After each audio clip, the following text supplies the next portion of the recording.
Bonjour et bienvenue à l'église de Mont-de-Vansacey, Notre-Dame de l'Assomption. C'est une église qui a été construite à partir du XIe, XIIe siècle, mais une partie de l'église est peut-être plus ancienne, je vous en dirai plus plus tard. Alors vous vous trouvez ici sur une butte, on est surélevé par rapport au niveau de la Meuse, on est à peu près à 300 mètres d'altitude. La vallée de la Meuse s'étire en contrebas. Pourquoi une église sur une butte et en dehors du village?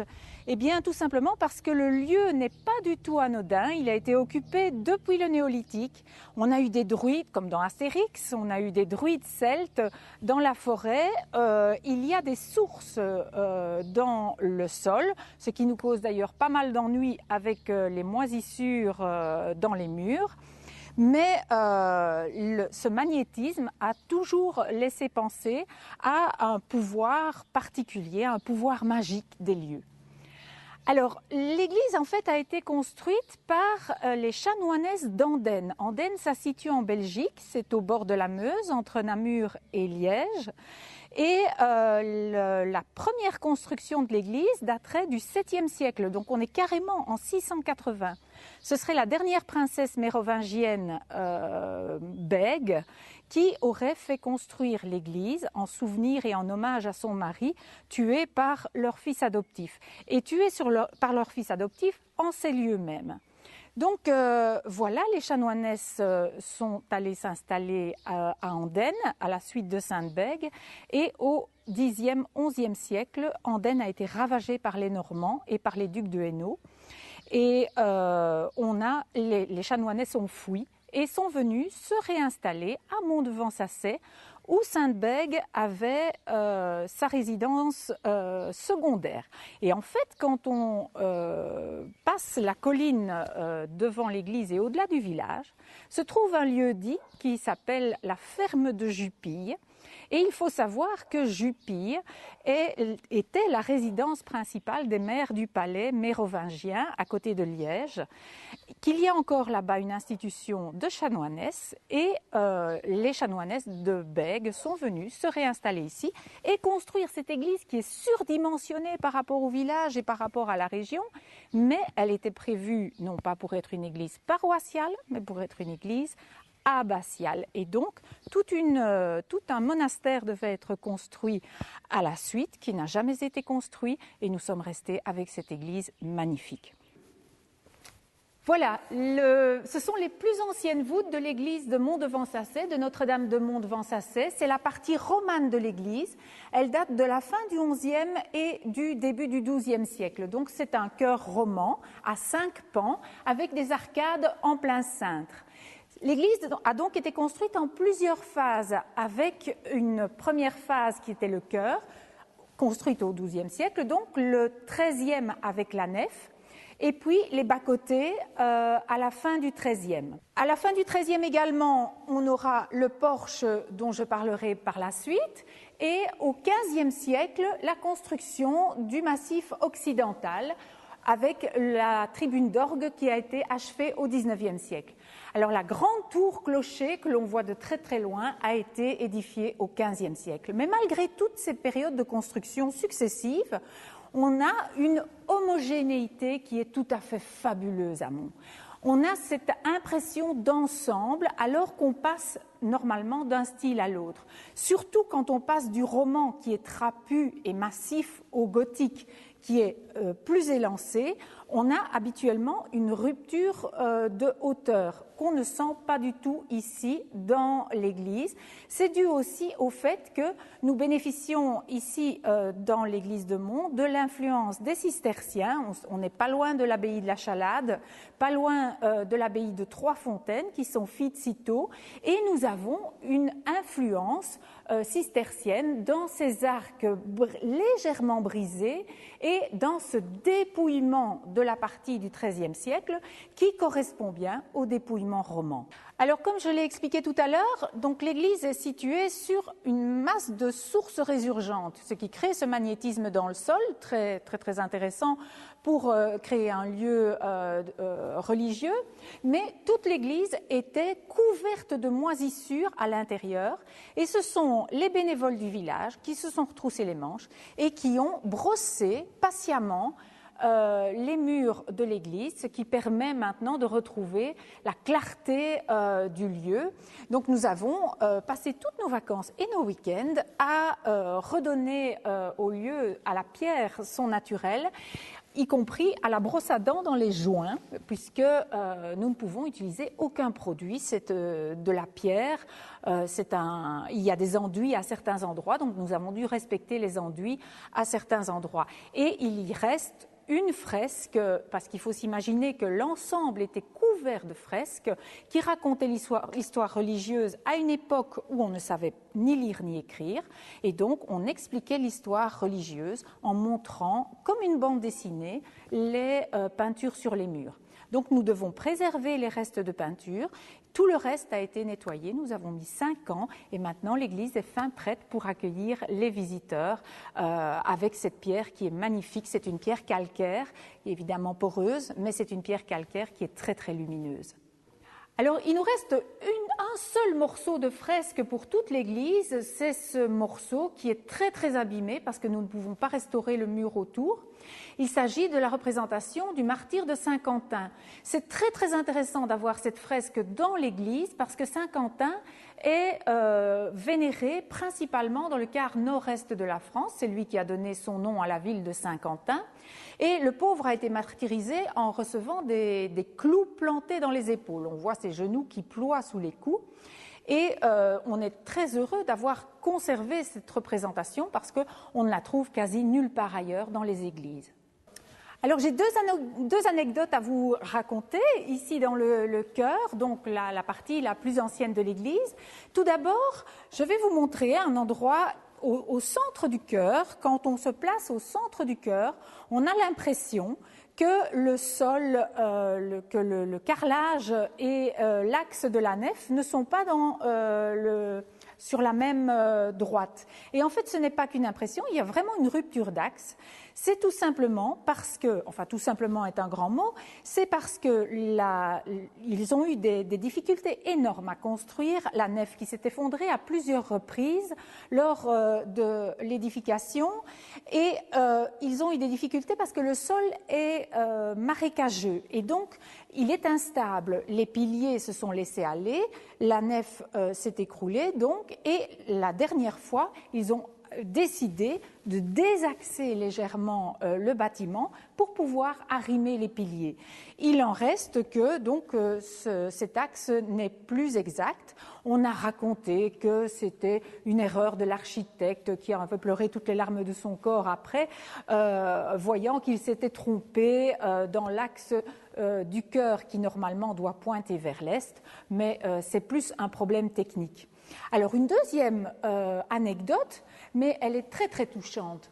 En fait, l'histoire d'une église, ce n'est pas seulement une histoire qui s'arrête à sa construction, il y a aussi pendant des siècles toute une vie dans l'église.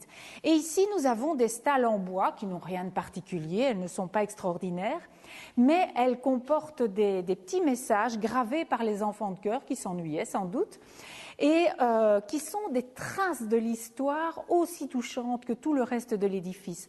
On a notamment sur ces bancs gravé des « à bas les collaborateurs »,« vive Roosevelt », donc des choses beaucoup plus proches de nous, mais qui nous prennent aux tripes quand même.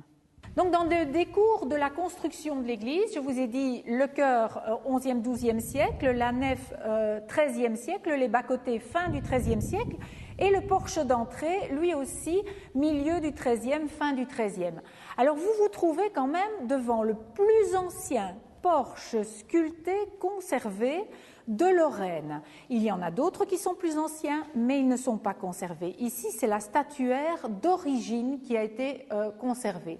Et il est fabuleux, ce porche. Tout d'abord, sur la droite, vous avez une évocation de l'Ancien Testament. Et deux personnages qu'on ne trouve quasi jamais dans une entrée d'église, c'est Ève et Adam. Il faut s'imaginer qu'ils étaient nus au départ et puis qu'un curé au XVIIe siècle a trouvé ça quand même assez indécent et les a fait rhabiller.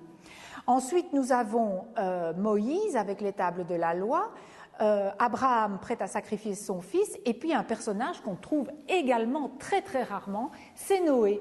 Noé, et comment sait-on que c'est Noé? Eh bien parce que non pas, son nom n'est pas inscrit sur le socle de la statue, je vous ai dit, les gens ne savaient pas lire au Moyen-Âge, mais on a ici en dessous une espèce de petite barque dans laquelle est installé un personnage qui tient un rameau d'olivier et on a la colombe de la paix à l'avant du bateau. Le bateau est sur des flots ondulés.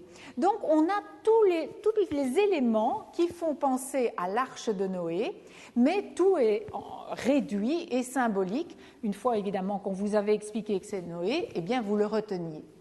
Alors, pourquoi Noé? Eh bien, je vous l'ai dit, l'Église est construite sur des sources résurgentes, donc sur de l'eau. Et tout dans le porche de cette Église fait référence à l'eau. Si on regarde l'autre côté, le côté qui fait face à Adam et Ève, on a en face d'Adam et Ève le groupe de l'Annonciation, donc la Vierge et l'ange Gabriel, qui rachètent le péché d'en face. Puis on a Saint Jean l'évangéliste ou Isaïe, Saint Jean Baptiste ou Jérémie, et puis un personnage de nouveau qui fait face à Noé et qu'on ne rencontre quasi jamais, c'est le prophète Ézéchiel. Et Ézéchiel est toujours représenté avec l'église symbolique posée sur la main, d'où jaillit le fleuve de vie, donc l'eau de vie, qui tombe à ses pieds, donc qui coule tout le long de son vêtement et qui tombe à ses pieds, sur la tête d'un personnage qui est engoncé dans une cuve baptismale et donc qui préfigure le baptême. Si vous voulez, vous avez d'un côté Noé avec l'histoire de Dieu qui a noyé le monde pour noyer le mal et le rachat du mal par le baptême. Donc le côté droit du porche appelle la réponse du côté gauche et le côté gauche répond au côté droit. Donc il y a tout un dialogue dans le porche. Les éléments sont sculptés de manière très naïve, c'est touchant parce que on voit les proportions ne sont pas très exactes, il n'y a pas de mouvement, ça a été réalisé par des artistes locaux. Donc on ne sent pas les grands principes sculpturaux. On a par exemple, de manière très naïve, Noé qui est complètement ridé, donc si vous voulez, il a des lignes parallèles sur le front et sur tout le visage, parce qu'on raconte dans la Bible que Noé est mort extrêmement vieux. Il est mort à 1000 ans passés, ce qui est une légende bien entendu, mais pour représenter la vieillesse de Noé, eh bien on l'a ridé, c'est le seul personnage ridé. Il faut s'imaginer l'ensemble entièrement coloré. Il ne reste que quelques morceaux de couleur. Donc on a le noir des cheveux et des barbes. On a quelques touches de rouge par-ci par-là, et sur la partie centrale du portail, on a un peu de bleu ciel. Il faut s'imaginer qu'entre les deux portes, il y avait une statue colonne de la Vierge. Alors elle n'existe plus, personne dans le village ne l'a encore connue, mais on sait que c'était la Vierge. D'abord parce que l'église est confiée à Notre-Dame, et puis il y a encore l'auréole qui était placée derrière sa tête, et surtout l'azur du ciel qui reste peint sur le trumeau du portail. La lecture du tympan se fait en S. Alors pourquoi en S ? Tout simplement parce que les gens, donc, à l'époque, ne savaient pas lire, et pour eux, le sens de notre lecture de gauche à droite, et puis on va à la ligne, n'avait aucun sens. Le seul sens qu'ils connaissaient, c'est la façon dont on laboure un champ, en allant jusqu'au bout du champ, en tournant à cet endroit-là, en revenant sur ses pas, en tournant à l'autre bout du champ, et ainsi de suite. C'est ce qu'on appelle le boustrophédon, comme on laboure un champ en grec. Alors, il faut commencer le sens de la lecture à gauche, en bas. On voit la Vierge couchée sur son lit d'accoucher, dissimulée par une tenture rouge dont je vais reparler. Puis on a plus à droite l'enfant Jésus couché dans la crèche avec la tête du bœuf et l'âne qui dépasse de la tenture rouge. À droite, un personnage mutilé, ce serait Saint Joseph, agenouillé. Et puis, on monte d'un étage, on est dans la bandelette supérieure, on a 3 silhouettes avec des bâtons, ce seraient les rois mages. Puis, on a les bergers avec les moutons. À gauche, la fuite en Égypte, elle est magnifique. Oui, il y a très peu de détails, mais elle est magnifique, elle est très bien conservée. Puis on monte d'un étage, on a le massacre des innocents, on voit les soldats transpercer les enfants avec des sabres, puis toute une partie qui est très très abîmée à droite qu'on ne sait pas identifier, et tout en haut, un personnage rare aussi dans les porches d'église, c'est Hérode couronné, à la place de Dieu le Père ou du Christ roi. Alors pourquoi est-ce que ce tympan est tellement abîmé? Eh bien parce que par hasard, tout à fait par accident, un obus lors de la guerre 14 a explosé ici dans le porche et a abîmé toutes les extrémités, donc les mains, les petits détails, toutes les petites pièces de pierre ont volé en éclats. La partie qui a le plus souffert, c'est effectivement cette partie droite du tympan et aussi ce qu'on appelle la Jérusalem céleste. Au-dessus des statues, on voit des petites maisons avec des tours. Eh bien, c'est la Jérusalem céleste symbolique qui est représentée. Alors, tout en haut, on a les voussures avec les personnages de la Bible. C'est trop long à détailler. Et la couleur orange n'est pas une couleur qui a été ajoutée, mais simplement la pierre qui a cuit parce que l'église a été incendiée à plusieurs reprises et donc nous avons quelque part de la terre cuite là au-dessus. Alors ce qui est très très intéressant, c'est le fameux drapé rouge qui cache la Vierge. Il y a 2 hypothèses envisageables. Si on écoute les anciens du village, très pragmatiques, ils vous diraient « Oh, ben, ma bonne dame, c'est la Noël, la Vierge elle a froid, on lui a mis une couverture. » Mais bon, ça ne tient pas trop la route. C'est vrai que c'est la Noël, mais bon. Les 2 autres hypothèses, donc, ce serait le personnage de la Vierge qui est un personnage tellement sacré et pris dans une position tellement intime qu'on aurait dissimulé son intimité. Ça ne tient pas fort non plus parce qu'on a plus à droite le bœuf et l'âne qui sont dissimulés par la même tenture rouge et qui, eux, sont tout sauf sacrés. Donc cette hypothèse-là ne tient pas la route. Par contre, une 3e hypothèse, et on retrouve ce système dans les manuscrits du Moyen-Âge, au XIIIe siècle, on était incapable de représenter la perspective. Or, un lit et une personne couchée sur un lit, pour quelqu'un qui ne connaît pas la perspective, c'est d'une difficulté insurmontable.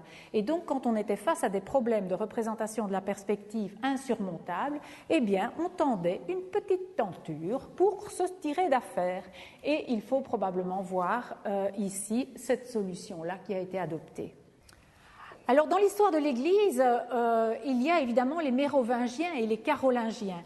Et dans toute l'Église, on trouve ces influences de l'art carolingien et mérovingien et des influences notamment d'Aix-la-Chapelle, de Trèves en Allemagne. Il faut savoir aussi que le chemin de Saint-Jacques de Compostelle passait par la frontière germanique et donc par Aix-la-Chapelle notamment.